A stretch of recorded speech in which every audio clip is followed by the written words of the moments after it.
Hello बच्चों, कैसे हो आप सब। तो आज हम लोग क्लास 11 का पहला चैप्टर जो कि है बेसिक कंसेप्ट्स ऑफ केमिस्ट्री वो स्टार्ट करने जा रहे हैं। किसमें? रिपीटर्स कोर्स में। ये जो 6 महीने का जो कोर्स है उसके अंदर हम लोग आज पहला चैप्टर लेते हैं। क्या नाम है चैप्टर का? Basic concepts of chemistry. Basic concepts of chemistry. तो एक काम कीजिए, अपनी अपनी नोटबुक ओपन कर लो, पहले अच्छे से समझो और उसके बाद अपने अपने नोट्स बनाओ, ठीक है। तो इस चैप्टर में हम लोग आज क्या क्या पढ़ने वाले हैं पहले मैं वो लिख देता हूं, ठीक है। तो सबसे पहले इस चैप्टर में हम लोग क्या पढ़ेंगे? हम पढ़ेंगे क्या? Law of chemical combination. Law of chemical combination. और उसके अंदर पहला जो लॉ है वो है law of conservation of mass. Law of conservation of मास पहले ये पढ़ेंगे। दूसरा क्या पढ़ेंगे? लॉ ऑफ डेफिनेट प्रोपोर्शन या लॉ ऑफ फिक्स्ड या कांस्टेंट प्रोपोर्शंस। Definite proportions. चलो थर्ड क्या आएगा इसके अंदर? Law of multiple proportion. Law of multiple proportions. Okay. उसके बाद number 4 law of reciprocal. Law of reciprocal proportions. कितने हुए टोटल? 4। उसके बाद नंबर 5 हम लोग लेंगे किसको? लॉ ऑफ गैसियस वॉल्यूम, जिसको हम लोग गे-लुजैक लॉ भी बोलते हैं, ठीक है। तो क्या लिखेंगे हम लोग? लॉ ऑफ गैसियस वॉल्यूम, जिसको हम लोग क्या बोलते हैं? गे-लुजैक लॉ भी बोलते हैं, गे-लुजैक लॉ। चलो अब ये पढ़ने के बाद नंबर 6 पे आएंगे। कहां से? Berzelius hypothesis. Berzelius hypothesis. और ये हम लोग पढ़ेंगे कि कैसे बर्जीलियस हाइपोथेसिस फेल हुआ और उसके बाद कौन आया? एवोगैड्रो। उसके बाद हम लोग पढ़ेंगे क्या? एवोगैड्रोस हाइपोथेसिस, ठीक है। और एवोगैड्रो हाइपोथेसिस पढ़ने के बाद फिर हम पढ़ेंगे उसके क्या? एप्लीकेशंस। क्या पढ़ेंगे? उसके एप्लीकेशंस। तो आज के हमारे इस टॉपिक में ये सारी चीजें यानी टोटल 7 लॉज होने वाले हैं, ठीक है। तो फिर कह रहा हूं मैं अपनी अपनी नोटबुक ओपन कर लो, पहले अच्छे से हम लोग समझेंगे और उसके बाद आप अपने क्या बनाओगे? नोट्स बनाओगे, ठीक है। चलिए तो इसको एक बार उतार लो, मेन ये हाथ, चलिए मिटा दूं। तो सबसे पहले हम लोग लेने वाले हैं क्या? Law of conservation of mass. Law of conservation of mass. Number 1 क्या है यहां पे? लॉ ऑफ कंजर्वेशन ऑफ मास। किसने दिया था ये? फादर ऑफ केमिस्ट्री ने दिया था। किसने दिया था ये? Father of chemistry. कौन है? लेवोजियर। कौन है? लेवोजियर ने दिया था, ठीक है। अब ये लॉ ऑफ कंजर्वेशन ऑफ मास, आपको क्या काम करना है? आप पहले हेडिंग पे जाओ कि हेडिंग क्या बोलती है कि भैया इस लॉ में जो मास कंजर्व रहता है, मास क्या रहता है? कंजर्व रहता है। जब भी हम लोग कोई केमिकल रिएक्शन करते हैं या फिजिकल रिएक्शन करते हैं तो उसके अंदर जो टोटल मास है वो कंजर्व रहता है। अब इसको हम लोग बोलेंगे क्या?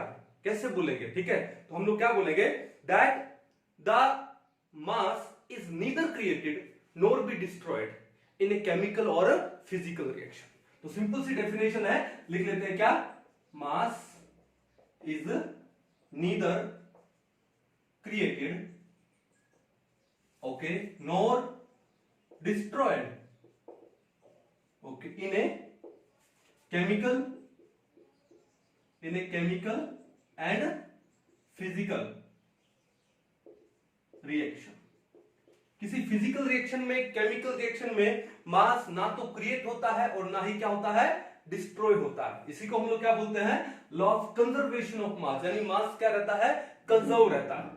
मास क्या रहता है? कंजर्व। अब देखो हमारे पास 2 टाइप की रिएक्शन है। पहले टाइप की रिएक्शन कि जिसके अंदर टोटल रिएक्टेंट है वो रिएक्ट हो गया, ठीक है। क्या लिखूं मैं? If total reactant is reacted. तो टोटल रिएक्टेंट था वो क्या हो गया, रिएक्ट हो गया। तो क्या होगा, तो किसका मतलब क्या है, then total mass of reactants is equal to total mass of products. अगर पूरा का पूरा रिएक्टेंट है वो रिएक्ट हो जाए, अगर पूरा का पूरा रिएक्टेंट क्या हो जाए, रिएक्ट हो जाए, तो total mass of the reactant is equal to total mass of the product. ठीक है, एग्जांपल ले लेते हैं। जैसे मान लो कि आपको दे दिया जाए CaCO3, ओके सॉलिड है ये, और इसको कर दिया जाए क्या, हीट। इसको क्या कर दिया जाए, हीट। हीट करने से इसका क्या हो जाएगा, डिकम्पोजिशन हो जाएगा, टूट जाएगा। तो क्या बनेगा, CaO सॉलिड प्लस में CO2 गैस। यही तो होगा। मैं ये मान रहा हूं कि पूरा का पूरा जो कैल्शियम कार्बोनेट है वो हीट करने पे क्या हो गया, डिकम्पोज हो गया into calcium oxide and carbon dioxide. अब देखो बात ही है कि इसका वेट कितना हुआ, ये आगे 1 मोल दिखाई दे रहा है, तो वेट कितना हुआ, कैल्शियम का कितना होता है 40, एक कार्बन का होता है 12, एक ऑक्सीजन का 16, तो 3 ऑक्सीजन का कितना हुआ 48, तो टोटल वेट हमारे पास कितना है ये 100। अगर मैं मोल में ले रहा हूं तो इसको मैं लिख दूं कितना, ग्राम। मान लो कि कैल्शियम कार्बोनेट हमारे पास 100 ग्राम था, ठीक है, तो रिएक्टेंट का मास कितना है 100 ग्राम। और अगर ये कंप्लीटली रिएक्ट हुआ है, कंप्लीटली डिकम्पोज हुआ है, तो ये जो प्रोडक्ट बने हैं उनका मास भी कितना होगा, 100 ग्राम होगा। लेट्स सी, कैल्शियम का 40, ऑक्सीजन का 16, टोटल कितना हुआ 56 ग्राम। ओके, उसके बाद कार्बन का 12, एक ऑक्सीजन का 16, तो दो का कितना हुआ 32, 12 प्लस 32 कितना आया 44, तो ये आ गया 44 ग्राम। अब बताओ 56 ग्राम प्लस में 44 ग्राम किसके इक्वल आएगा, it is equal to 100 gram. इसका मतलब total mass of the reactants is equal to total mass of the product. ये कहानी समझ आ गई। अब इसमें दूसरी बात आती है कि मान लो अगर टोटल रिएक्टेंट है वो रिएक्ट नहीं हुआ है, कुछ रिएक्टेंट है वो अनरिएक्टेड बच गया है, तो क्या लिखेंगे हम लोग, if total reactant is not reacted. अगर जो टोटल रिएक्टेंट है वो रिएक्ट नहीं हुआ है तो क्या लिखेंगे हम लोग, तो हम लोग लिखेंगे देखो क्या, कि total mass of reactants is equal to total mass of products plus में मास ऑफ अनरिएक्टेड रिएक्टेंट। सही है ना, तो total mass of the reactant किसके इक्वल आ जाएगा, total mass of the product plus में रिएक्टेंट का जो मास अनरिएक्टेड रह गया वो वाला। कब, जब टोटल रिएक्टेंट रिएक्ट नहीं करा। कहानी समझ आ गई। तो कहने का मतलब है कि किसी फिजिकल रिएक्शन में, किसी केमिकल रिएक्शन में जो टोटल मास होता है वो क्या होता है, कंजर्व रहता है, because mass is neither created nor be destroyed, it can be transformed from one form to another form. लिख सकता हूं मैं, it can be transformed from one form to another form. एक फॉर्म से दूसरी फॉर्म में ये क्या हो जाता है, ट्रांसफर हो जाता है, कोई दिक्कत नहीं है, ट्रांसफॉर्म हो जाता है ना। चलो, तो ये था आपका कौन सा, लॉ ऑफ कंजर्वेशन ऑफ मास। बड़ा ही बेसिक लॉ था, इसके बारे में सबको पता होना ही चाहिए एक्चुअली, है ना। चलो एक बार इसको पॉज करके नोट डाउन कर लो, ठीक है। चलो उसके बाद फिर हम लोग आगे बढ़ते हैं। अभी देखो, law of conservation of mass का एक्सेप्शन भी है, क्योंकि एग्जाम में आपको पता है एप्लीकेशन आता है, ठीक है, डेफिनेशन नहीं आती। तो देखो, exception of law of conservation of mass, law of conservation of मास। आप खुद सोच के देखो थोड़ी देर कि कंजर्वेशन ऑफ मास का एक्सेप्शन क्या होगा, कि जिसके अंदर टोटल मास कंजर्व नहीं होता है। अभी तो थोड़ी देर पहले बताया कि इन ए केमिकल रिएक्शन और in a physical reaction the total mass is conserve, ठीक है। तो इसका आंसर क्या होगा, तो इसका आंसर होगा न्यूक्लियर रिएक्शंस। क्या होगा, न्यूक्लियर रिएक्शंस। न्यूक्लियर रिएक्शंस में मास कंजर्व नहीं होता है, जैसे आपने न्यूक्लियर फिशन के बारे में सुना होगा कि जब यूरेनियम के एक हैवी न्यूक्लियस पर एक न्यूट्रॉन बम्बार्ड करवाते हैं तो वो जो यूरेनियम का हैवी न्यूक्लियस है वो बेरियम एंड क्रिप्टोन के दो लाइट न्यूक्लियस में कन्वर्ट हो जाता है और 3 नए न्यूट्रॉन निकलते हैं। अब न्यूट्रॉन का तो मास काउंट किया जाता है एटम में। एक एटम का मास क्या होता है? What is the mass of an atom? Mass of an atom is the mass of nucleus. Mass of an atom is the mass of nucleus. और न्यूक्लियस के अंदर कौन कौन होता है? प्रोटॉन प्लस में न्यूट्रॉन होता है। अब देखो 3 न्यूट्रॉन चले गए जब न्यूक्लियर फिशन होता है। कब?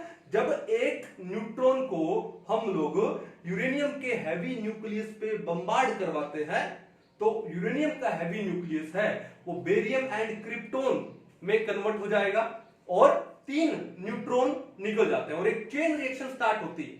अब न्यूट्रॉन का मास है वो काउंट किया जाता है मास ऑफ एटम के अंदर। इसका मतलब अगर 3 न्यूट्रॉन निकल गए तो वहां पे तो मास कंजर्व नहीं हुआ ना। तो इसका मतलब क्या है कि जो न्यूक्लियर रिएक्शंस है वहां पर ये जो law of conservation of mass it is not applicable, ये एप्लीकेबल नहीं होता। ये बात समझ आ गई? एक काम करते हैं, एक क्वेश्चन करके देखते हैं हम लोग पहले, ठीक है? अब देखो आपके सामने यहां पे 2 क्वेश्चंस हैं। पहला क्वेश्चन देखो क्या है, which of the following reaction illustrate the law of mass conservation. ठीक है, तो पहले रिएक्शन में देखो क्या है, N2 प्लस में H2 give you 2NH3। Reaction को बैलेंस नहीं किया गया है।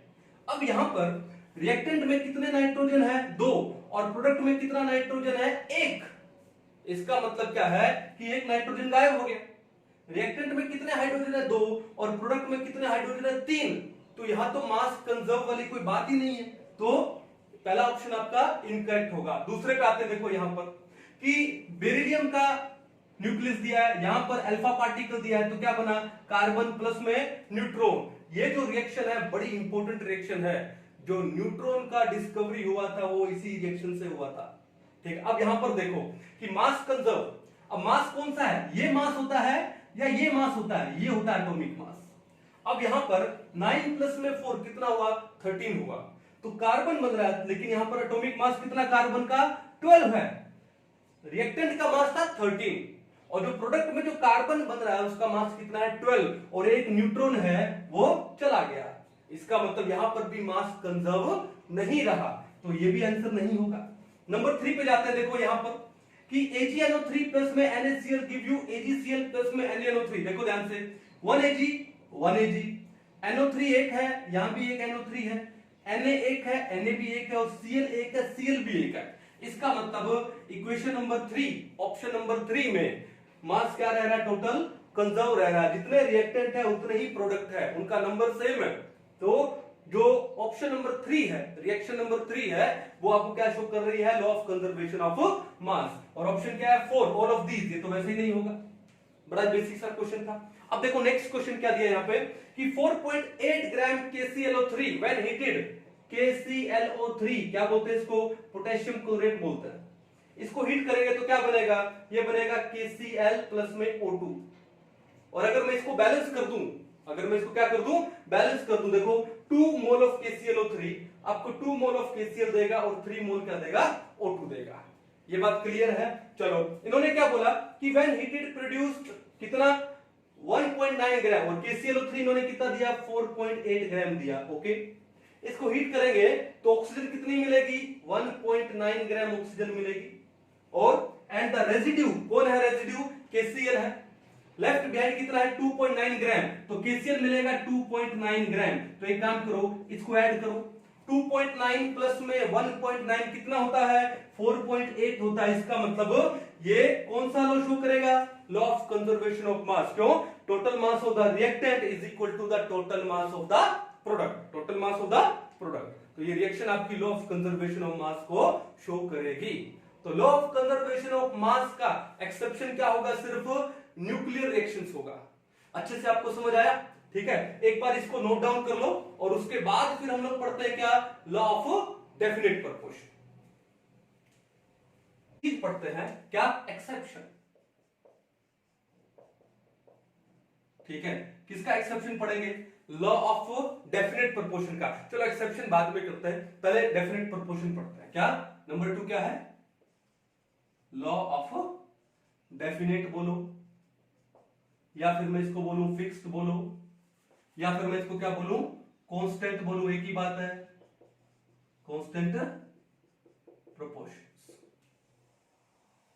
ठीक है, अब देखो हेडिंग से क्या पता लग रहा है, डेफिनेट या फिक्स या कांस्टेंट एक ही बात है। इससे पता लग रहा है कि मान लो जब कोई कंपाउंड है वो किन्हीं एलिमेंट से बनता है, चाहे वो कैसे भी बने।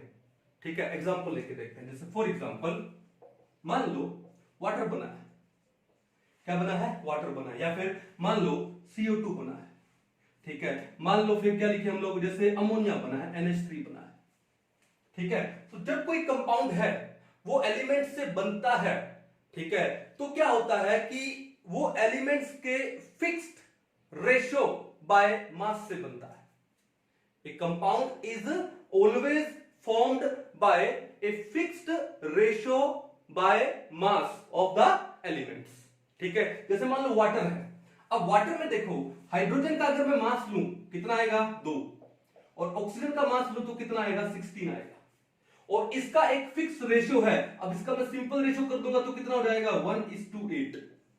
मींस जब भी वाटर बनेगा, चाहे किसी भी सोर्स से आए वाटर, मान लो आपका टैप वाटर हो, मान लो क्या हो, it can B tap water, it can B river water, okay, और इट कैन बी गंगा जल, गंगा जल हो सकता है, अच्छा वो तो रिवर ही हो गया। ठीक है, it can be sea water, मटके में जो पानी है वो, ठीक है, हरियाणा का जो पानी है वो, महाराष्ट्र का पानी है वो, ब्रह्मपुत्र का पानी है वो, चाहे गंगा का पानी हो, चाहे यमुना का पानी हो, कहीं का भी पानी हो। ठीक है, उसके अंदर जो हाइड्रोजन एंड ऑक्सीजन है वो आपस में 1:8 बाय मास से ही कंबाइन करेंगे। बाय मास ये 1:8 से ही कंबाइन करेंगे, कौन, हाइड्रोजन एंड ऑक्सीजन।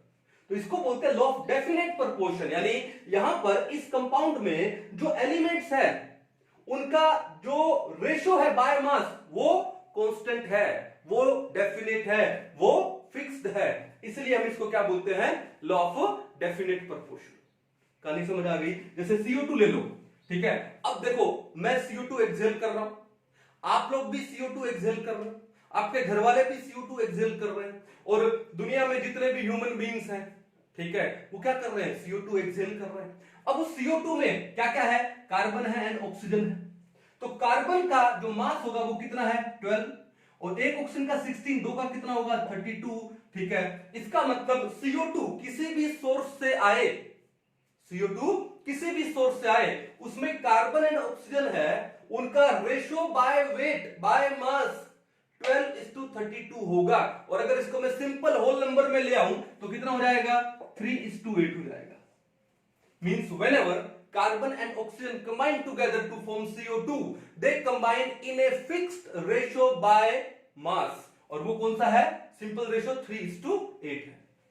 ठीक है, तो फिक्स रेशियो में कंबाइन करते हैं, इसलिए इसको क्या बोलते हैं, फिक्स प्रोपोर्शन बोलते हैं। क्लियर है। जैसे NH3 ले लो, तो नाइट्रोजन है, वेट कितना है 14, और 3 हाइड्रोजन का 3, और सिंपल होल नंबर रेशियो भी यही है। यानी जब कभी भी नाइट्रोजन एंड हाइड्रोजन कंबाइन करेंगे टू फॉर्म अमोनिया, तो वो नाइट्रोजन और हाइड्रोजन है वो एक फिक्स्ड रेशियो बाय मास में ही कंबाइन करेंगे, जो कितना है 14:3। कितना है 14:3। तो इसको हम लोग क्या बोलते हैं, लॉ ऑफ डेफिनेट प्रोपोर्शन बोलते हैं। अभी दिया किसने, एक साइंटिस्ट थे जिनका नाम था क्या, प्राउस्ट, उन्होंने ये दिया था law of definite proportion. Clear है। अब आपको क्या लगता है कि एग्जाम में आपसे पूछेगा कि what is law of definite proportion, no. Example पूछेगा, नो। एग्जाम में किस तरह से क्वेश्चन आ सकता है, एक्सेप्शन, कि भैया लॉ ऑफ डेफिनेट प्रोपोर्शन कहां पर एप्लीकेबल नहीं है। ठीक है, तो मैं आपको बता दूं कि इसका एक्सेप्शन क्या है, कि कहां पर ये एप्लीकेबल नहीं है, आइसोटॉप्स में। ठीक है, कहां पर, आइसोटॉप्स में। फॉर एग्जाम्पल, जैसे मान लो आपने नॉर्मल वाटर बनाया है H2, अब देखो H2 में हाइड्रोजन है, और हाइड्रोजन के 3 आइसोटॉप है, प्रोटियम, ड्यूटेरियम एंड ट्रिटियम, आप सब जानते हो। और ये जो वाटर के अंदर जो हाइड्रोजन है वो कौन सा है, प्रोटियम वाला है। कौन सा है, प्रोटियम वाला। तो देखो यहां पे H2O, यहां पे हाइड्रोजन एंड ऑक्सीजन है, बाय मास रेशियो कितना है 2:16 है। कितना है 2:16 है। लेकिन अगर इस हाइड्रोजन यानी प्रोटियम की जगह मैं ड्यूटेरियम लूं यानी तो कौन सा वाटर बन जाएगा D2O, जिसको हम लोग क्या बोलते हैं हैवी वाटर बोलते हैं। क्या बोलते हैं इसको हम लोग हैवी वाटर। ओके, तो इस ड्यूटेरियम का एटॉमिक वेट कितना होता है 2, भाई प्रोटियम से डबल होता है। ठीक है, तो D2 का वेट कितना हो जाएगा 4, तो ये हो जाएगा 4:16। तो आपने देखा रेशो चेंज हो गया, ये भी वाटर है वो भी वाटर है।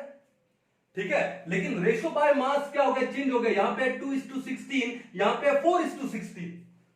फिर अगर आप ले लो यहां पर क्या आइसोटोपिक, जैसे ट्रिटियम ले लिया T2O आइसोटोपिक वाटर, तो ट्रिटियम का मास प्रोटियम से कितना होता है 3 टाइम्स होता है। ठीक है, अगर प्रोटियम का मास 1 है तो ट्रिटियम का कितना है 3, तो 1 ट्रिटियम का 3 तो 2 का कितना हुआ 6, तो 6:16। अब देखो यहां पर भी रेशियो चेंज हो गया। तो इसका मतलब क्या है कि जो लॉ ऑफ डेफिनेट प्रोपोर्शन है it is not applicable in case of isotopes, isotopes के केस में ये एप्लीकेबल नहीं है। कहानी समझ गए, कोई दिक्कत नहीं है। चलो, तो ये था आपका कौन सा law of definite proportion. Pose कर लो इसको एक बार और उतार लीजिए इसको। चलिए अब चलते हैं नंबर 3 के ऊपर। नंबर 3 कौन सा है, law of multiple proportions, law of multiple proportion. मैं ये एज्यूम करके चल रहा हूं कि बेसिक आपने क्लास 11 में थोड़ा थोड़ा पढ़ा। ठीक है, चलो अभी हम थोड़ा सा फास्ट हो जाते हैं। ठीक है, क्योंकि टाइम की हमारे पास लिमिटेशन है, हार्डली हमारे पास 6 महीने हैं और इस 6 महीने में हमको सिलेबस बड़े अच्छे से करना है। ठीक है, तो कुछ एक जो नॉर्मल सी बातें बेसिक सी बातें मैं फास्ट लूंगा और जो चीजें थोड़ी सी डेप्थ की है उनको मैं बड़ा डिटेल में लूंगा स्लोली। क्लियर है? चलो अब नंबर 3 है, वो क्या है, लॉ ऑफ मल्टीपल प्रोपोर्शंस। ठीक है, अब ये लॉ ऑफ मल्टीपल प्रोपोर्शंस दिया किसने, ये दिया था किसने, डेल्टन ने। It was given by Dalton. चलो अब हेडिंग क्या बोलती है, लॉ ऑफ मल्टीपल प्रोपोर्शंस। जब दो या दो से ज्यादा एलिमेंट्स एक से ज्यादा टाइप के कंपाउंड फॉर्म करते हैं, then they combine in the multiple of their weights, they combine in the multiple of their weights. कैसे, एग्जांपल देखो, जैसे मान लो आपको दिया CO, क्या है CO, कार्बन मोनोऑक्साइड, और दूसरा क्या है CO2 कार्बन डाइऑक्साइड। एक और ले लेते हैं क्या, C3O2 कार्बन सब ऑक्साइड, क्या बोलते हैं इसको, कार्बन सब ऑक्साइड। ये क्या है, कार्बन डाइऑक्साइड, और ये क्या है, कार्बन मोनोऑक्साइड। अब देखो यहां पर इन तीनों एग्जांपल में हमारे एलिमेंट कौन कौन से हैं, कार्बन एंड ऑक्सीजन। जब दो या दो से ज्यादा एलिमेंट्स एक से ज्यादा टाइप के कंपाउंड फॉर्म करते हैं, then they combine in the multiple of their weights, of their masses. Multiple में कंबाइन करते हैं। कैसे, जैसे कार्बन का यहां वेट कितना है 12 और ऑक्सीजन का कितना है 16, कितना है 60। अब देखो एक टाइप का कंपाउंड बना, इन दो एलिमेंट ने बनाया कार्बन एंड ऑक्सीजन ने। अब जो दूसरे टाइप का कंपाउंड बनेगा उसमें देखो कार्बन कितना है 12 और ऑक्सीजन कितना हुआ 32 हुआ। तो देखो यहां पे कार्बन और कार्बन फिक्स हो गया, लेकिन ऑक्सीजन जब कंबाइन हुआ तो देखो 16 टू जा, तो मल्टीपल में कंबाइन हुआ कि नहीं हुआ, मल्टीपल में कंबाइन हुआ, तभी इसको क्या बोलते हैं, लॉ ऑफ मल्टीपल प्रोपोर्शंस। ठीक है, चलो कार्बन सब ऑक्साइड में आ जाते हैं। तो एक कार्बन का 12 तो 3 का कितना हो गया 36, एक ऑक्सीजन का 16 2 का कितना हो गया 32। ठीक है, अब देखो ध्यान से, यहां पे कार्बन भी कंबाइन हुआ तो मल्टीपल में हुआ, देखो 12 इंटू 3, 12 इंटू 3 कितना हो गया 36, और जो ऑक्सीजन भी कंबाइन हुआ वो भी मल्टीपल में हुआ, 60 इंटू 2 कितना हो गया 32। ठीक है, तो इसको हम लोग क्या बोलते हैं, लॉ ऑफ मल्टीपल प्रोपोर्शंस। कहानी समझ के और एग्जांपल लेते हैं। जैसे मान लो ऑक्साइड्स ले लो, किसके, नाइट्रोजन के, बड़ा पॉपुलर है ये, ऑक्साइड्स ऑफ नाइट्रोजन। जैसे मान लो आपको दे दिया जाए क्या, N2O, okay, then NO, then N2O3, NO2, N2O4, ये तो इसी का डाइमर हो गया, फिर N2O5 एक्सेट्रा। ठीक है, अब सब पे देखो कि नाइट्रोजन ऑक्सीजन ही मिलेगा। तो आंख बंद करके आपका आंसर हो जाना चाहिए क्या, ये सब क्या शो करते हैं, लॉ ऑफ मल्टीपल प्रोपोर्शन। क्या शो करते हैं, लॉ ऑफ मल्टीपल प्रोपोर्शन। कर लोगे? चलो अब इसके अंदर बताने की जरूरत है नहीं शायद। चलो और एग्जांपल लेते हैं। जैसे मान लो आपको दे दिया जाए PCl3 PCl5, ये किसको रिप्रेजेंट करता है, तो आप क्या बताओगे, लॉ ऑफ मल्टीपल प्रोपोर्शन। देखो फास्फोरस है, क्लोरीन है, फास्फोरस है, क्लोरीन है, लेकिन यहाँ पे 3 क्लोरीन है, यहाँ पे 5 क्लोरीन है, तो क्या हो जाएगा, लॉ ऑफ मल्टीपल प्रोपोर्शन। और एग्जांपल ले लो, जैसे मान लो H2O H2O2, किसके एग्जांपल है ये, law of multiple proportion. Simple, कोई दिक्कत नहीं है ना, कर लोगे। और मैं बहुत सारे एग्जांपल दे सकता हूं, SO2 दे दो, SO3 दे दो, लॉ ऑफ मल्टीपल प्रोपोर्शन के एग्जांपल है, कर लोगे। अब जो नेक्स्ट है नंबर 4, वो कौन सा है, लॉ ऑफ रेसिप्रोकल प्रोपोर्शन।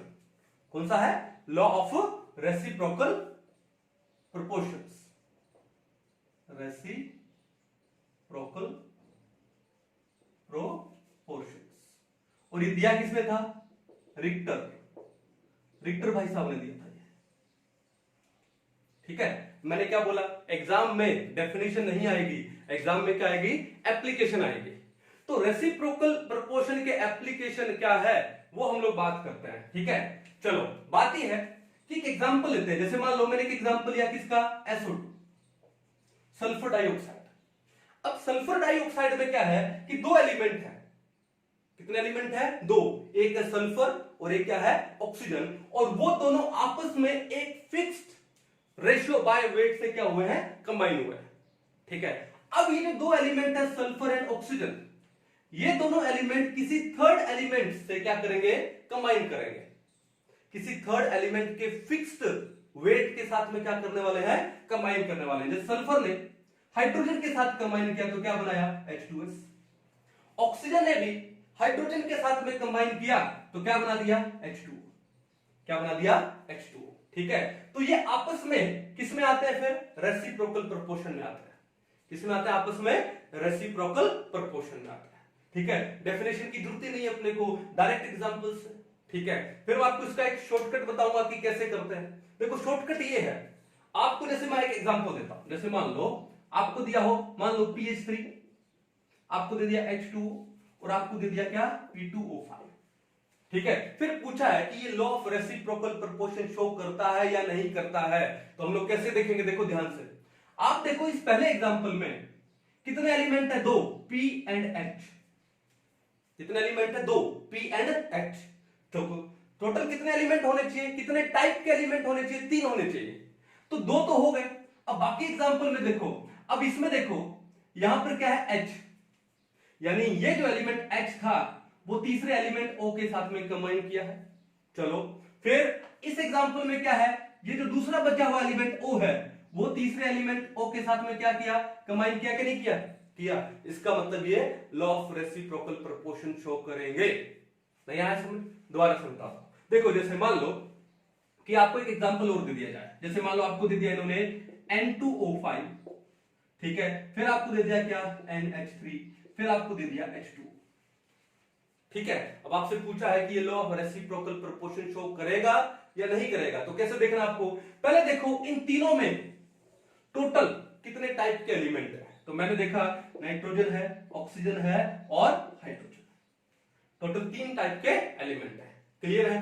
फिर देखो कि पहले मान लो 2-2 का सेट ले लो, पहले क्या ले लो, 2-2 का सेट। जैसे मान लो पहले मैं इन 2 को सेट ले लूं, फिर मैंने इन 2 का सेट ले लिया और बाद में मैं इन 2 का सेट ले लूंगा। कहानी समझ आ गई। अब देखो जो 2-2 का सेट लिया है, जैसे मान लो मैंने इन 2 का सेट लिया है, ध्यान रखना उसके अंदर एक एलिमेंट कॉमन होगा। जैसे यहां पर नाइट्रोजन है, यहां भी नाइट्रोजन है, बाकी जो 2 एलिमेंट है वो अलग अलग होंगे, बचे हुए ऑक्सीजन एंड हाइड्रोजन, है कि नहीं। चलो इन 2 में देखते हैं, इन 2 के सेट में इन दोनों में से कौन सा एलिमेंट कॉमन है, हाइड्रोजन कॉमन है, दिख रहा है कि नहीं दिख रहा है, दिख रहा है ना। बाकी जो 2 बचे हुए एलिमेंट है नाइट्रोजन एंड ऑक्सीजन है।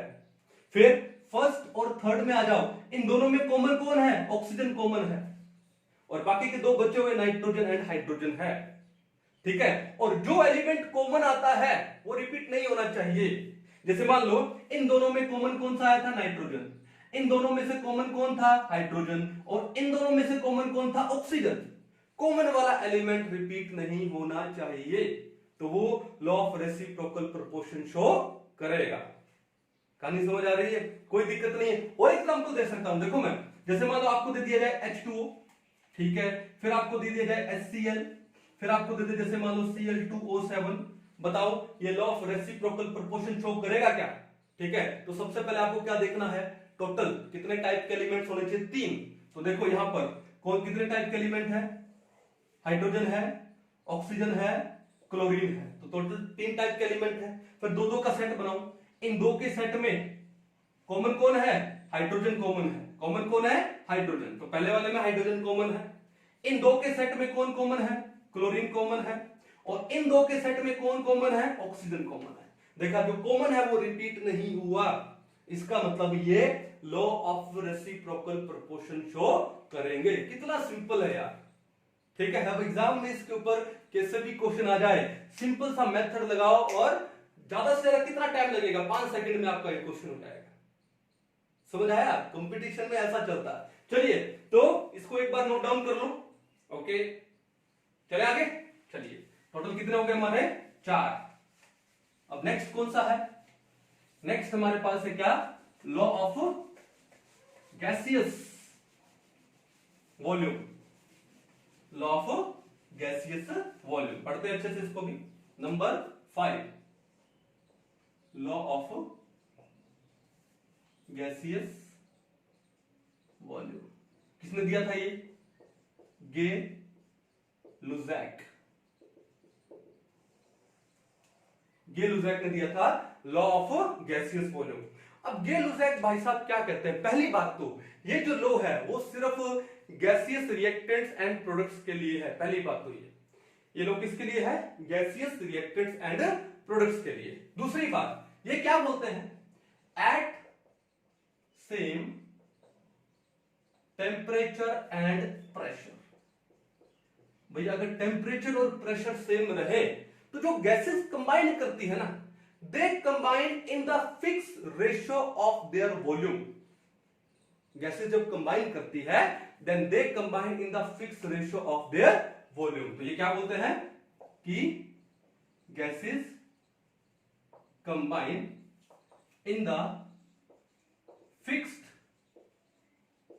Ratio of their volume. ठीक है, कैसे, फॉर एग्जाम्पल जैसे मान लो हैबर प्रोसेस ले लेते हैं। ठीक है, हैबर प्रोसेस क्या है, N2 गैस प्लस में 3H2 gas will give you 2NH3 gas. Okay, reactant भी गैसेस है और प्रोडक्ट भी गैसेस है। अब देखो यहां पर कि जो N2 है उसके आगे कितना वैल्यू, 1, तो ये हो गया आपका 1 वॉल्यूम।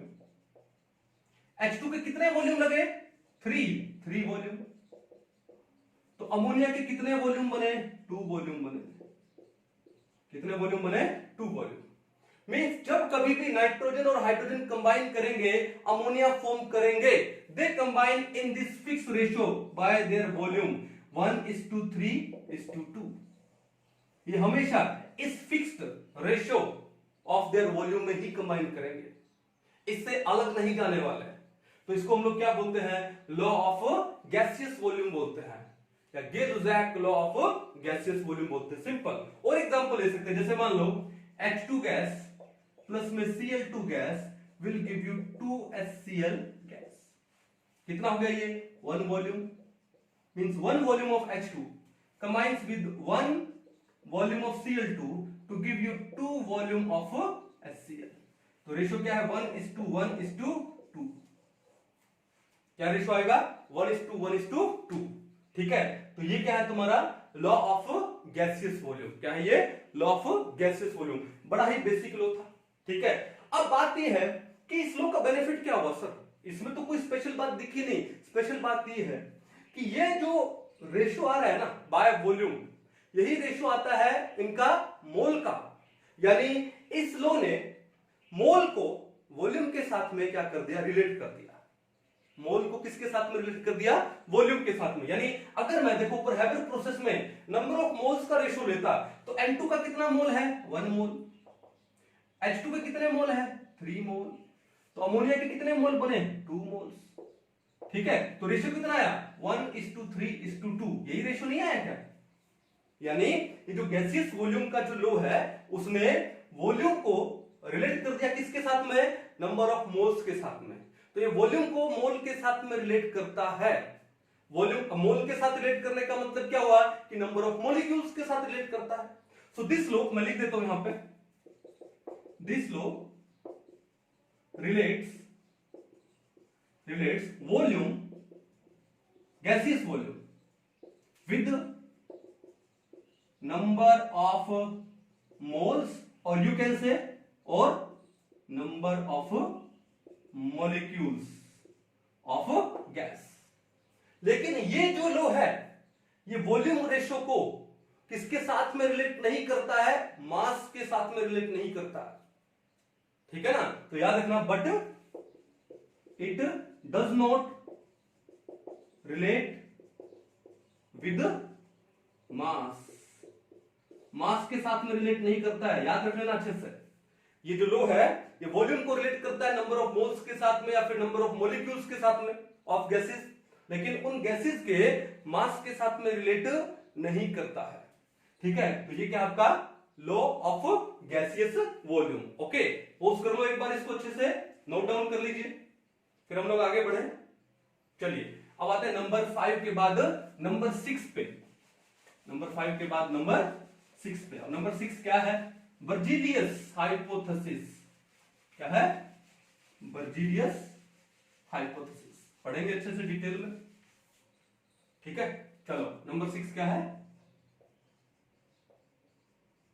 Berzelius hypothesis. अब ये किसने दिया? ये तो बताने की जरूरत है ही नहीं, क्योंकि नेम पहले ही आ गया, बर्जीलियस हाइपोथेसिस। अब ये बर्जीलियस भाई साहब ने क्या बोला? बर्जीलियस भाई साहब ने बोला at same temperature and pressure, at same temperature and pressure, equal volume of all the gases contains equal number of atoms। ध्यान दीजिएगा वर्ड पे, क्या बोला इन्होंने? equal volume of all the gases, equal volume of all the gases contains equal number of atoms। देखो मैं इसको highlight कर रहा हूं, मैं इसको हाईलाइट क्यों कर रहा हूं? क्योंकि यही चीज बर्जीलियस के फेलियर का कारण बन गई। क्या बोला उन्होंने? At same temperature and pressure equal volume of all the gases contains equal number of atoms. Example लेते हैं, फॉर एग्जांपल जैसे मान लो H2 गैस प्लस में Cl2 gas will give you 2HCl gas. Simple सी रिएक्शन थी। ठीक है, अब देखो इसका कितना वॉल्यूम? 1 वॉल्यूम, इसका कितना वॉल्यूम? 1 वॉल्यूम, तो इसका वॉल्यूम कितना हो गया? 2 वॉल्यूम हो गया। हुआ कि नहीं हुआ? ठीक है, अब equal volume of all the gases contains equal number of atoms. तो देखो 1 वॉल्यूम का मतलब क्या हुआ? 1 एटम। क्या हुआ? 1 एटम। 2 वॉल्यूम का मतलब क्या हुआ? 2 एटम्स। ये तो बोला ना, equal volume of all the gases contains equal number of atoms. तो वॉल्यूम की जगह मैंने क्या लिख दिया? एटम लिख दिया। अब ये 2 एटम्स है, अगर मैं इसको और सिंपलीफाई करूं तो इसको कितना लिख दूं? सबको 2 से डिवाइड कर दो, तो ये कितना हो गया? 1 एटम। तो फिर ये कितना हो जाएगा 2 से डिवाइड करने पे? Half atom. फिर ये भी 2 से डिवाइड करने पे क्या हो जाएगा? Half atom. बस अब यहीं पे मामला खराब हो गया। एटम को आप हाफ कर रहे हो, इसका मतलब क्या है? इस रिएक्शन से क्या पता लग रहा है? कि इससे पता लग रहा है कि half atom of hydrogen combines with half atom of chlorine to form one atom of HCl, to form one atom of HCl। इसे तो यही बात पता लग रही है, यानी हाइड्रोजन का हाफ एटम क्लोरीन के हाफ एटम से कंबाइन कर रहा है। हाइड्रोजन का हाफ एटम क्लोरीन के हाफ एटम से कंबाइन करके 1 एटम बना रहा है HCl का। फिर कोई बात बताओ यार, एटम को हाफ कैसे कर दिया? एटम इज इंडिविजिबल, एटम को तो डिवाइड नहीं कर सकते हो ना, ठीक है, डाल्टन एटॉमिक थ्योरी पढ़ा होगा, ठीक है। इसका मतलब अगर हम लोग एटम को डिवाइड नहीं कर सकते हैं तो इसका मतलब ये जो हाइपोथेसिस है ये सही नहीं है, ठीक है। और यही रीजन फेलियर हो गई किसका? बर्जीलियस का। ये वर्ड लिखते ही एटम, बिकॉज अगर मैं इस रिएक्शन में देखूं तो यहां पर सिंप्लीफाई करूं तो हाफ एटम आता है, और एटम को तो हम लोग डिवाइड कर ही नहीं सकते हैं, atom is indivisible according to Dalton's atomic theory, ठीक है। इसका मतलब ये जो बर्जीलियस हाइपोथेसिस वहीं पर क्या हो गया? फेल हो गया। अब जब कोई एक हाइपोथेसिस फेल होता है तो दूसरा साइंटिस्ट आता है, उसमें करेक्शन करता है, तभी तो आगे बात बढ़ती है ना, ठीक है। पॉज करके उतार लो इसको एक बार। अब उसके बाद दूसरे साइंटिस्ट आए, और उन दूसरे साइंटिस्ट का नाम क्या था? एवोगैड्रो। कौन था? एवोगैड्रो, ठीक है। एवोगैड्रो का नाम साइंस का बच्चा जानता है। नंबर 7 क्या है? Avogadro's hypothesis. अब एवोगैड्रो भाई साहब ने कुछ नहीं, एक ही काम किया, इन्होंने ये जो बर्जीलियस ने एटम बोला था ना, उस एटम को हटा के इन्होंने क्या लिख दिया? मॉलिक्यूल्स। बात पे जाइए मेरे ध्यान से, है ना, फोकस करो। क्या? मॉलिक्यूल्स। तो क्या बोला उन्होंने कि at same temperature and pressure equal volume of all the gases contains equal number of molecules. Equal volume of all the gases contains equal number of molecules. तो एक काम करते हैं, रिएक्शन यही उठा लेते हैं, ठीक है। अब रिएक्शन जब यही उठा लेंगे तो फिर क्या लिखा हम लोगों ने? H2 gas plus Cl2 gas will give you 2HCl gas. One volume of H2 combines with one volume of Cl2 to give you 2 volume of HCl. उन्होंने क्या बोला? Equal volume of all the gases contains equal number of molecules. इसका मतलब ये क्या हो गया? One molecule. One volume का मतलब one molecule. और ये भी कितना हो गया? 2 molecules. अब ये 2 है, इसको और सिंप्लीफाई करूं तो 2 से डिवाइड कर दूं तो ये कितना आ जाएगा? ये आ जाएगा 1 molecule. तो इसको 2 से डिवाइड किया तो कितना है? Half molecule. ये कितना आया? हाफ मॉलिक्यूल, ठीक है। अब मजे वाली बात है कि ये मॉलिक्यूल हाफ आ रहा है, तो मॉलिक्यूल को तो डिवाइड कर सकते हो, मॉलिक्यूल को, एटम को डिवाइड नहीं कर सकते हो, but A molecule is divisible, ठीक है। तो इसलिए हम लोग मॉलिक्यूल को डिवाइड कर सकते हैं, यानी ये जो हाइपोथेसिस था ये क्या है? करेक्ट है। ये क्या है? करेक्ट। क्या बोलता है ये? At same temperature and pressure equal volume of all the gases contains equal number of molecules. इतनी कहानी समझ आ रही है? कोई इशू नहीं है। तो अब इस एवोगैड्रो हाइपोथेसिस के आगे कुछ एक एप्लीकेशन है, और मैंने क्या बोला? कंपटीशन में क्वेश्चन किसके ऊपर आता है? एप्लीकेशन के ऊपर आता है। इसको पॉज करके उतार लो, फिर हम एक बार इसके एप्लीकेशन पढ़ते हैं, ठीक है। चलिए क्या पढ़ेंगे? इसके एप्लीकेशंस। सबसे पहले देखो ध्यान से, क्या लिखा हम लोगों ने? एप्लीकेशंस ऑफ एवोगैड्रोस हाइपोथेसिस, ठीक है। तो सबसे पहला एप्लीकेशन क्या है? एटॉमिसिटी। कि भैया एक मॉलिक्यूल में जो टोटल नंबर ऑफ एटम्स है that is known as what? Atomicity. What is atomicity? क्या होती है? देखो, the total number of atoms in a molecule is known as its atomicity. For example सबसे पहले देखो, मान लो हाइड्रोजन है, ठीक है, हाइड्रोजन। तो हाइड्रोजन का जो एटॉमिसिटी है कितना है? 2। भाई हाइड्रोजन के एक मॉलिक्यूल में कितने एटम होते हैं? 2 होते हैं, ठीक है। तो ये क्या है? ये मॉलिक्यूल है। ये मॉलिक्यूल क्यों ले रहे हैं? क्योंकि एवोगैड्रो ने मॉलिक्यूल के बारे में तो बोला था, equal volume of all the gases contains equal number of molecules, ठीक है। और उस मॉलिक्यूल को हाफ भी कर सकते हो, 1/3 भी कर सकते हो। तो वो मॉलिक्यूल को हाफ करोगे, 1/3 करोगे, जो भी करोगे, उसमें मिलेगा क्या? एटम्स मिलेंगे। यानी हम लोग एटॉमिसिटी निकालना चाहेंगे पहले, है ना। तो तो हाइड्रोजन के एक मॉलिक्यूल में 2 एटम होते हैं, तो हाइड्रोजन मॉलिक्यूल का एटॉमिसिटी कितना हो गया, 2 हो गया। जैसे मान लो CO2 है, ठीक है, और लेंगे सारे के सारे गैसेस ही हम लोग, क्योंकि बात गैस की चल रही है, ठीक है ना। तो CO2 है, कितने हैं टोटल एटम्स, 3, तो CO2 का एटॉमिसिटी कितना हो गया, 3 हो गया। जैसे मान लो NH3 अमोनिया, कितने एटम है, 4, ठीक है। जैसे CH4 मीथेन गैस है ना, मार्स गैस भी बोलते हैं इसको, तो कितने एटम हुए, टोटल 5 हुए। और जैसे कार्बन मोनोऑक्साइड ले लिया, एटॉमिसिटी कितना हो गया, 2 हो गया। सल्फर डाइऑक्साइड ले लिया, एटॉमिसिटी कितना हो गया, 3 हो गया। सल्फर ट्राइऑक्साइड हो गया, कितना हो गया, एटॉमिसिटी 3। फिर हाइड्रोजन सल्फाइड ले लो, एटॉमिसिटी कितना हो गया, 3 हो गया। बहुत सारी है भैया, ठीक है ना। उसके बाद HCl ले लो, HCl का एटॉमिसिटी कितना है, 2 है। और जो नोबल गैसेस होती हैं वो क्या होती हैं, मोनोटॉमिक होती हैं, तो उनकी एटॉमिसिटी कितनी होती है, 1 होती है। तो नोबल गैसेस तो मॉलिक्यूलर फॉर्म में होती नहीं, वो तो कौन सी फॉर्म में होती है, एटॉमिक फॉर्म में होती है, क्योंकि उनका वैलेंस शेल क्या है, कंप्लीट है। They need not to form bonds, why, because their valence shell is already completed. कहानी समझ गए। तो पहला तो है इसका एप्लीकेशन कौन सा, एटॉमिसिटी। एक बार इसको पॉज कर लो, फिर हम लोग आगे बढ़ेंगे।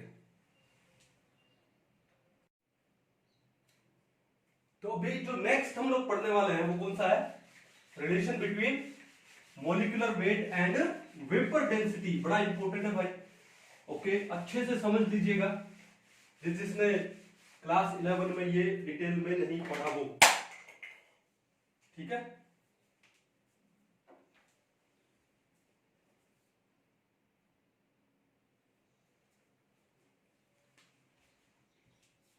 तो क्या है ये, रिलेशन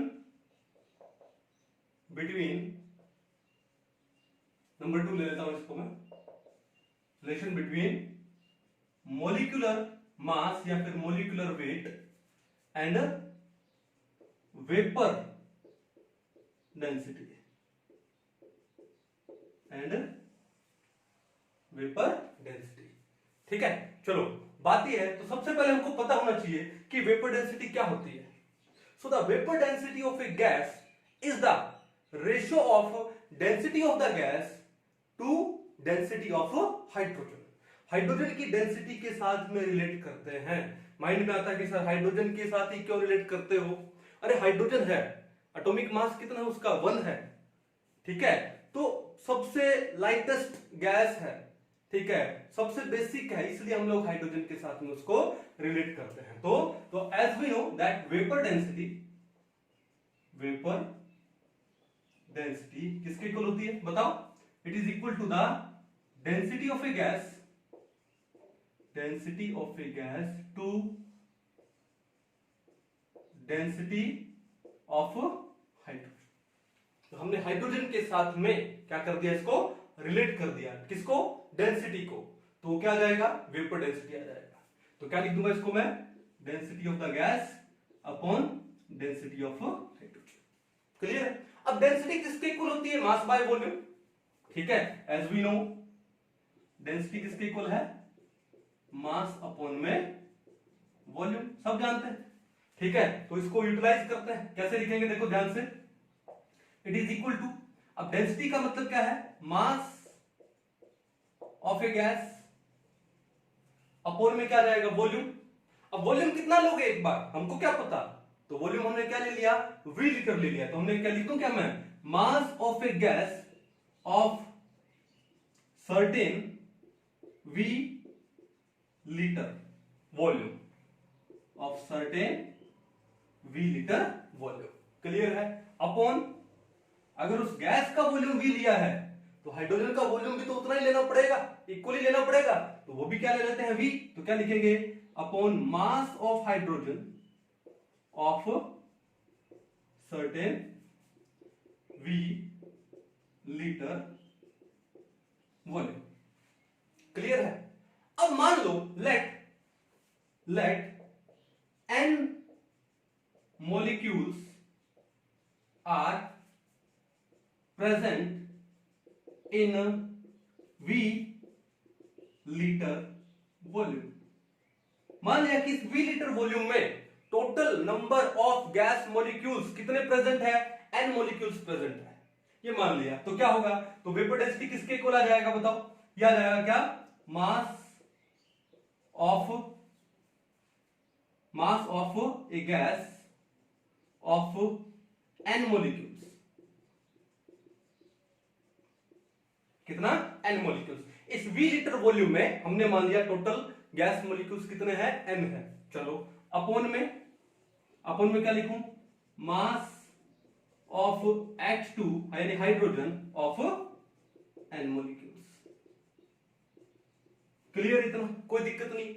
अब ये n मोलिक्यूल्स कितना ले, थोड़ी देर के लिए मान लो कि 1 मोलिक्यूल है, ये n की वैल्यू कितना मान ले, एक बार 1 मान लो, तो कितना आ जाएगा, ये आ जाएगा क्या, mass of 1 molecule of gas upon क्या जाएगा, mass of 1 molecule of hydrogen.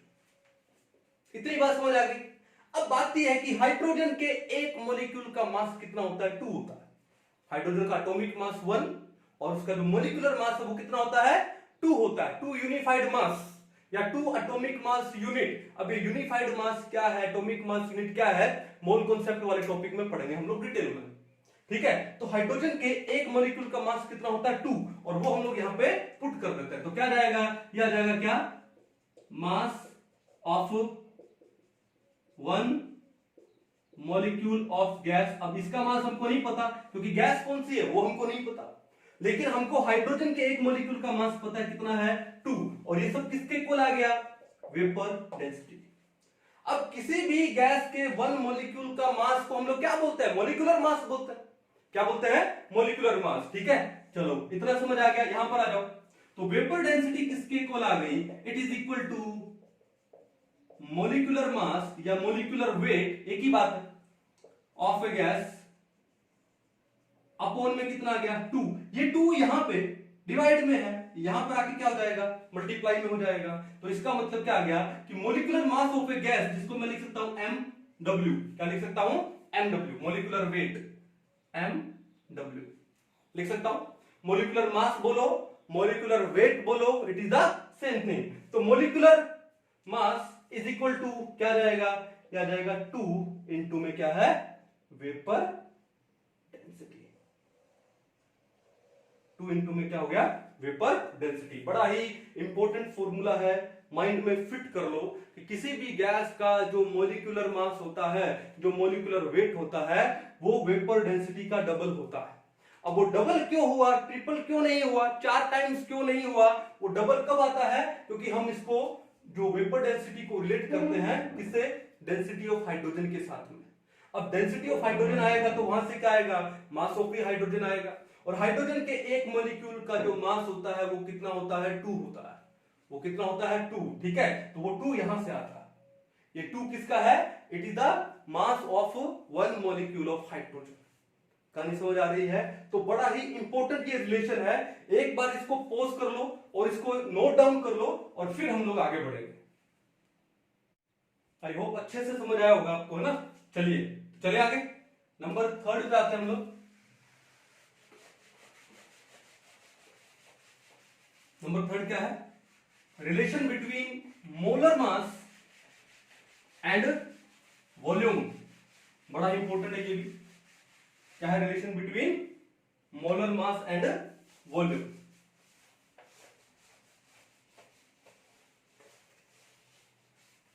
चलिए नंबर 3 देखिए, रिलेशन बिटवीन मोलर मास, ठीक है, mw लिख दो, molar mass and volume. Molar mass में और वॉल्यूम में रिलेशन क्या है, तो देखो अभी हम लोगों ने क्या निकाला, हमने निकाला क्या, जो वेपर डेंसिटी होती है वो क्या होती है, वो क्या होती है, मोलिकुलर मास बाय 2, या मोलिकुलर मास होता है वो क्या होता है, 2 इंटू वेपर डेंसिटी। अभी हमने क्या निकाला, molecular weight is equal to 2 into में वेपर डेंसिटी। निकाला कि नहीं निकाला, ठीक है। अब इसी से हम लोग सॉल्व करते हैं, देखो ध्यान से। 2 इंटू वेपर डेंसिटी का मतलब क्या है, density of a gas upon density of hydrogen, density of a gas upon density of hydrogen, ये वेपर डेंसिटी होती है। ठीक है, अब डेंसिटी क्या होती है? Mass by volume. तो क्या मैं इसको लिख सकता हूं 2 into density of a gas क्या है? Mass of certain V litre gas. Density क्या होती है? Mass by volume. वॉल्यूम कितना ले लिया हम लोगों ने? वी लीटर ले लिया, यानी mass of certain V litre gas upon density of hydrogen क्या हो जाएगा? Mass of certain V litre hydrogen. अब ये वी लीटर कितना ले? मान लो 1 लीटर ले लेते हैं। कितना ले लेते हैं? 1 litre. Let V is equal to 1 litre. ठीक है, अब ये ले तो क्या आएगा? ये आएगा 2 इंटू में mass of 1 litre gas upon mass of 1 litre hydrogen, mass of 1 litre hydrogen. अब बात यह है कि जो हाइड्रोजन का जो 1 लीटर का मास है, मास ऑफ 1 लीटर H2 कितना होता है? 0.089 ग्राम होता है। हाइड्रोजन के 1 लीटर का जो मास है वो 0.089 ग्राम होता है। क्यों? क्योंकि जो हाइड्रोजन की जो डेंसिटी है, डेंसिटी ऑफ H2 वो कितनी होती है? 0.00089 ग्राम पर ml होती है। हाइड्रोजन की जो डेंसिटी वो कितनी होती है? 0.4 टाइम्स 0 देन 89 ग्राम पर ml,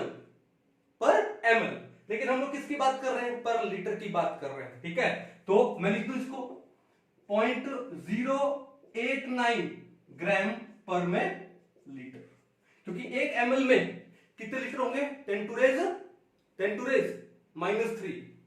कितने होंगे? 10 टू रेज -3, यानी डिवाइडेड बाय क्या कर दो? 1000 कर दो।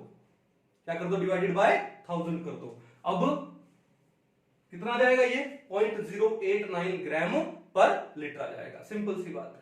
ठीक है, चलो अब बात ये है, इसको वैल्यू को यहां पुट कर देते हैं। कितना आएगा? 2 into mass of 1 litre gas, mass of 1 litre gas upon mass of 1 litre H2 बोल रहे हैं, वो कितना है? 0.089 ग्राम। जब आप 2 को 0.089 से डिवाइड करते हो, 2 को 0.089 से डिवाइड कर लो, वैल्यू कुछ आएगी 22.4। कितनी वैल्यू आएगी? 22.4। इंटू में क्या है? Mass of 1 litre gas.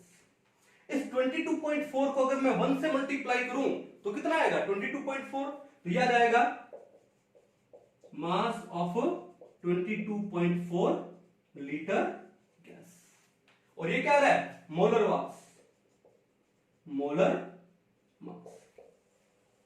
तो क्या मैं लिख दूं कि एट एसटीपी, क्या लिखूं मैं? At STP, standard temperature and pressure. अब ये स्टैंडर्ड टेम्परेचर एंड प्रेशर पे, ये स्टैंडर्ड टेम्परेचर एंड प्रेशर क्या होता है कि जब टेम्परेचर हो जाए आपका 0 डिग्री सेल्सियस, बोले तो 273 केल्विन, और जो प्रेशर हो जाए वो हो जाए 1 एटमोस्फियर। प्रेशर कितना हो जाए? 1 एटमोस्फियर। तो क्या होता है? एसटीपी वाली कंडीशन होती है ना। तो एसटीपी पे किसी भी गैस का जो मोलर वेट है, जो मोलर मास है, that is equal to 22.4 litre. That is equal to 22.4 litre. यानी एसटीपी में किसी भी गैस का 1 मोल का जो वॉल्यूम है वो कितना होता है? 22.4 लीटर होता है, या 22,400 ml, या फिर मैं इसको क्या लिख दूं? और 22,400 ml होता है। ठीक है, कहानी समझ आ रही है? बड़ा ही इंपॉर्टेंट है ये। क्यों? क्योंकि इसके ऊपर आगे वाले चैप्टर डिपेंड करता है। तो ये चीजें बेसिक आना कि कहां से, हम डायरेक्ट फॉर्मूला से भी बता सकते हैं, लेकिन वो आया कहां से वो पता होना बहुत जरूरी है, कि अगर हम लोग केमिस्ट्री को डेप्थ में पढ़ रहे हैं तो। ठीक है, ओके। तो एक काम कीजिए, इसको पहले अच्छे से समझ लो और उसके बाद नोट डाउन कर लो। तो एवोगैड्रो हाइपोथेसिस की बड़े ही इंपॉर्टेंट एप्लीकेशन हम लोग पढ़ रहे हैं। ठीक है, हमने सबसे पहले पढ़ा एटॉमिसिटी, और उसके बाद हमने पढ़ा क्या, relation between molecular mass and vapour density. Molecular mass क्या होता है, 2 into में वेपर डेंसिटी, और उसी फॉर्मूला से हमने क्या निकाला, relation between molar mass and volume, कि एसटीपी पे किसी भी गैस का जो 1 मोल होता है वो कितना होता है, 22.4 लीटर होता है। ठीक है, चलो अभी आगे यही है, इसी को ही थोड़ा सा मॉडिफाई किया है, उसको हम लोग क्या बोलते हैं, ग्राम मॉलिक्यूलर वॉल्यूम। क्या बोलते हैं उसे हम लोग, ग्राम मॉलिक्यूलर वॉल्यूम। अगर मैं नहीं कराता तो भी चलता, लेकिन चलो कर लेते हैं साथ में, लगते हैं। क्या है ये, ग्राम मॉलिक्यूलर वॉल्यूम। तो नंबर 4 देखो, ग्राम मॉलिक्यूलर वॉल्यूम, ग्राम मॉलिक्यूलर वॉल्यूम, शॉर्ट में हम इसको क्या लिखते हैं, GMV भी लिखते हैं। हालांकि इसको पढ़ने की जरूरत थी नहीं, लेकिन फिर भी कर लेते हैं। तो ग्राम मॉलिक्यूलर वॉल्यूम क्या होता है, एट एसटीपी, क्या लिखा हम लोगों ने, at STP the volume of 1 mole of any gas, at STP 1 mole of any gaseous substance has 22.4 litre volume. STP पे 1 मोल है गैसीय सब्सटेंस का, कोई भी गैसीय सब्सटेंस हो उसका 1 मोल है, उसका वॉल्यूम कितना होता है, 22.4 लीटर वॉल्यूम होता है। और इसी वॉल्यूम को हम लोग क्या बोलते हैं, ग्राम मॉलिक्यूलर वॉल्यूम बोलते हैं। At STP, the volume of 1 mole of any gaseous substance which is equal to 22.4 liter is known as gram molecular volume. Clear है, पढ़ा था अभी थोड़ी देर पहले, लेकिन इसको चलो किसी एक गैस, जैसे मान लो हाइड्रोजन को लेकर के हम इसको प्रूव भी कर देते हैं। कैसे, जैसे हमको पता है, एज वी नो जो हाइड्रोजन है उसकी जो डेंसिटी है, डेंसिटी ऑफ हाइड्रोजन कितनी होती है, 0.089 ग्राम पर लीटर होती है। हाइड्रोजन की जो डेंसिटी है वो कितनी होती है, 0.089 ग्राम पर लीटर। क्या मैं ऐसे लिख सकता हूं, it means 0.089 gram of hydrogen at STP, मैं एसटीपी लिख देता हूं। ठीक है, at STP 0.089 gram of hydrogen, it occupies, कितना वॉल्यूम ऑक्यूपाई करती है, ठीक है, 1 लीटर वॉल्यूम ऑक्यूपाई करते हैं। It occupies 1 litre volume, simple सी बात है। तो एसटीपी पे 1 ग्राम ऑफ हाइड्रोजन का वॉल्यूम कितना होगा, 1/0.089 लीटर होगा। ठीक है, तो अब हाइड्रोजन है, हाइड्रोजन यानी H2, और हाइड्रोजन का जो मॉलिक्यूलर मास है, मोलर मास है, कितना है, 2, और आगे क्या लगा दीजिए, ग्राम, तो उसके 1 मोल का मास हो जाता है। तो हाइड्रोजन के 1 मोल का मास कितना होता है, 2 ग्राम। तो भैया तो 2 ग्राम हाइड्रोजन है, वो कितना वॉल्यूम ऑक्यूपाई करेगा, 1/0.089 इंटू में 2। जब आप 2 को 0.089 से डिवाइड करते हो तो वैल्यू कितनी आती है, 22.4 लीटर। इसका मतलब क्या हुआ कि एसटीपी पे किसी भी गैस के 1 मोल का, किसी भी गैस के 1 मोल का जो वॉल्यूम है वो कितना आता है, 22.4 लीटर आता है। और इसी वॉल्यूम को हम लोग क्या बोलते हैं, यहां पे ग्राम मॉलिक्यूलर वॉल्यूम बोलते हैं। ठीक है, तो मैं लिख देता हूं कि, लिखते क्या, ऊपर लिखा ही होगा ना, at STP the volume of 1 mole of any gaseous substance is 22.4 litre and that volume is known as gram molecular volume of that gaseous substance. Concept समझ आया आपको? ये एप्लीकेशन है किसके, एवोगैड्रो हाइपोथेसिस के। कितने एप्लीकेशन पढ़े हम लोगों ने, 4। पहला कौन सा था, एटॉमिसिटी। ठीक है, दूसरा कौन सा था, relation between molecular mass and vapour density. तीसरा कौन सा था, relation between molar mass and volume. और चौथा कौन सा है, ग्राम मॉलिक्यूलर वॉल्यूम। आई होप बड़े अच्छे से डिटेल में आपको समझ आया होगा। एक बार इसको नोट डाउन कर लो। अब हम लोग कुछ एक न्यूमेरिकल सोल्व करते हैं, जितने भी हम लोगों ने लॉस पढ़े। ठीक है, देखते हैं कि भाई हमसे न्यूमेरिकल सोल्व हो पाते हैं या नहीं हो पाते हैं। हालांकि एग्जाम में इनके ऊपर इतने ज्यादा क्वेश्चन नहीं आते, ठीक है, लेकिन करके देखते हैं एक बार न्यूमेरिकल। तो एक बार आप इसको पहले नोट डाउन करो। अभी देखो कुछ एक क्वेश्चन सोल्व करते हैं हम लोग।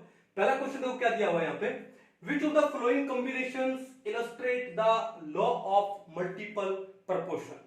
अब मल्टीपल प्रपोर्शन में आपको क्या देखना है कि दो या दो से ज्यादा एलिमेंट एक से ज्यादा टाइप के कंपाउंड फॉर्म कर रहे हैं, तो एलिमेंट चेंज नहीं हो जाना चाहिए, कोई नया एलिमेंट नहीं आ जाना चाहिए। तो पहला देखो क्या दिया इन्होंने, NaCl, देखो Na, लेकिन यहां Cl है, यहां पे Br है, गलत हो गया। दूसरा देखो फास्फोरस है, फास्फोरस है, लेकिन यहां पर हाइड्रोजन है, यहां पर क्लोरीन आ गया, डिफरेंट हो गया, गलत। कार्बन कार्बन, लेकिन यहां सल्फर आ गया, यहां पर ऑक्सीजन आ गया, ये भी गलत हो गया। ये नाइट्रोजन, ये नाइट्रोजन, ये ऑक्सीजन, ये भी ऑक्सीजन, यही आपका आंसर होगा भाई। सेम टाइप, एक तो नाइट्रोजन है और एक ऑक्सीजन है। अब दोनों के दोनों कंपाउंड्स में नाइट्रोजन एंड ऑक्सीजन ही है, लेकिन उन्होंने कंबाइन किया है किसमें, मल्टीपल ऑफ देयर वेट्स में। तो इसका आंसर क्या हो गया, ऑप्शन नंबर 4 हो गया। बड़ा ही बेसिक सा क्वेश्चन था। नेक्स्ट देखो यहाँ पे क्या है, ये बोलते हैं कि 3 gram of hydrocarbon on combustion with 11.2 gram of oxygen produces 8.8 gram CO2 and 5.4 gram H2. Okay, the data illustrates the law of। तो ये काम करते हैं हम लोग, पहले इस रिएक्शन को लिख लेते हैं। 3 ग्राम हाइड्रोकार्बन था, उसने 11.2 ग्राम ऑक्सीजन के साथ में रिएक्ट करके, अब हाइड्रोकार्बन कौन सा था हमको नहीं पता, लेकिन हाइड्रोकार्बन जो भी है प्लस में O2 क्या देगा आपको, ये आपको देगा क्या, CO2 प्लस में क्या देगा, वाटर। CO2 प्लस में क्या देगा, वाटर। अब देखो वाटर का वेट वैसे कितना होता है, मोलर वेट कितना है वाटर का, 18 है। ओके, लेकिन यहां पर इन्होंने आपको कितना दिया, एंड 5.4 ग्राम ऑफ वाटर। 18 को एक बार 3 से आप मल्टीप्लाई करो, तो 18 3 से कितना होता है, 54 होता है। ठीक है, कितना होता है, 54। तो मैं एक बार एक काम करता हूं, मैं इसको एक बार 3 से मल्टीप्लाई करता हूं, करूंगा तो क्या आएगा, मेरे पास 54 आएगा। ठीक है, अब देखो ऑक्सीजन कितना दिया इन्होंने आपको, 11.2 ग्राम ऑक्सीजन दिया है, लेकिन कार्बन डाइऑक्साइड कितना दिया है, 8.8 ग्राम। अब कार्बन डाइऑक्साइड का वेट कितना होता है बताओ, 44, मोलर वेट 44 होता है। यहां पर आपको 8.8 दिया है, तो आप एक काम करो 44 का डबल करके 88 करो। ठीक है, तो मैंने यहां पर किया 2 मोल ऑफ CO2, तो ये हो गया आपका 88। ये कितना हो गया आपका 88। अब ऑक्सीजन कितना होता है 32, लेकिन आपको यहां पर कितना दिया इन्होंने आपको दिया यहां पर 11.2। तो एक काम करो यार कि कितने ऑक्सीजन है यहां पर 3, यहां पर कितने ऑक्सीजन है 4, 3 प्लस 4 कितने होते हैं 7। तो मैं क्या इसको लिख दूं 7/2, क्या मैं इसको लिख दूं 7/2। अब 7/2 को आप 32 से मल्टीप्लाई करो, 7/2 इंटू 32 कितना आएगा 16, और 16 7 जा कितना आएगा 112, कितना आएगा 112। तो कहानी समझ आ गई, तो ये था आपका 112, कितना था 112। ओके, अब देखो बात ये है कि टोटल कार्बन कितने आपके पास 2, तो आपका जो हाइड्रोकार्बन में C कितने होंगे 2 होंगे, C कितने होंगे 2। उसके बाद हाइड्रोजन कितने टोटल आपके पास 6, तो हाइड्रोजन कितना होगा 6 होगा। तो फॉर्मूला क्या हो गया C2H6, किसका है ये, प्रोपेन इथेन का है। अब इथेन का वेट कितना होता है बताओ, देखो कार्बन का 12, तो 2 का कितना हुआ 24, और हाइड्रोजन का 1, तो 6 का कितना हुआ 6, 24 प्लस 6 कितना हुआ 30 हुआ, कितना हुआ 30 ग्राम। तो रिएक्शन हमने लिख दी। अब सबको 10 से डिवाइड कर दो, अब 10 से डिवाइड करूंगा तो ये आ जाएगा 5.4, जो कि आपको दिया गया है वाटर 5.4। ये आ जाएगा 8.8, जो कि CO2 8.8 ग्राम आपको दी गई। ये हो जाएगा 11.2 ग्राम O2, आपको ऑक्सीजन भी 11.2 ग्राम दी है, और ये हो जाएगा 3 ग्राम C2H6, और आपको हाइड्रोकार्बन भी क्या दिया है 3 ग्राम दिया है। इसका मतलब कि टोटल जो रिएक्टेंट है वो किसके इक्वल हो गया, टोटल प्रोडक्ट के इक्वल हो गया।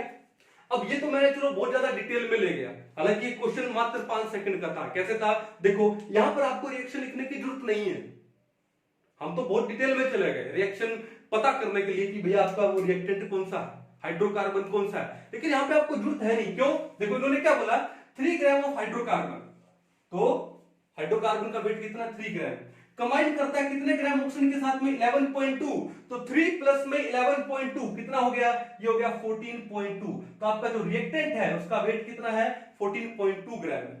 अब देखो इतना ही वेट क्या प्रोडक्ट का भी बनता है क्या, तो 8.8 ग्राम CO2 प्लस में 5.4 ग्राम H2O, तो 8.8 प्लस में 5.4 ये भी कितना आ जाता है, ये भी आ जाता है आपका 14.2 ग्राम।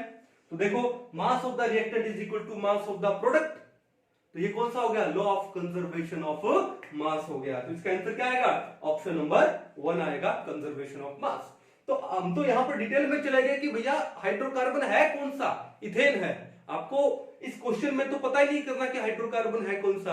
अब डायरेक्ट आपको जो वेट दिया है, रिएक्टेंट का वेट और प्रोडक्ट का वेट ऐड करके देख लो, अगर दोनों इक्वल आते हैं तो ये कौन सा लॉ हो गया, law of conservation of mass हो गया, सिंपल। चलो नेक्स्ट क्वेश्चन पे चलते हैं। Law of definite proportion does not apply to nitrogen oxide. अब नाइट्रोजन ऑक्साइड पे law of definite proportion apply नहीं होता, क्यों नहीं होता है, atomic weight of nitrogen is not constant, ये तो गलत है। नाइट्रोजन का जो एटॉमिक वेट 14 होता है वो तो कांस्टेंट है। Molecular weight of nitrogen is variable, ये भी गलत है, वो भी कांस्टेंट होता है। Atomic weight of oxygen is also variable, गलत। फिर nitrogen has different valencies in different oxide, बिल्कुल सही बोला है। देखो N2 ले लो, आप NO ले लो, N2O3 ले लो, N2O4 ले लो, चाहे N2O5 ले लो। यहां पे नाइट्रोजन कितना है, +1 है, यहां पे +2 है, यहां +3 है, यहां पे +4 है, यहां पे +5 है। नाइट्रोजन के डिफरेंट ऑक्साइड्स में नाइट्रोजन का जो वैलेंसी है वो डिफरेंट है, इसलिए लॉ ऑफ डेफिनेट प्रोपोर्शन है नाइट्रोजन के ऑक्साइड्स पे एप्लीकेबल नहीं होगा। क्लियर है। चलो इसका आंसर क्या आ जाएगा, ऑप्शन नंबर 4। क्वेश्चन नंबर 4 पे आते हैं। Which of the following combination illustrate law of reciprocal proportion.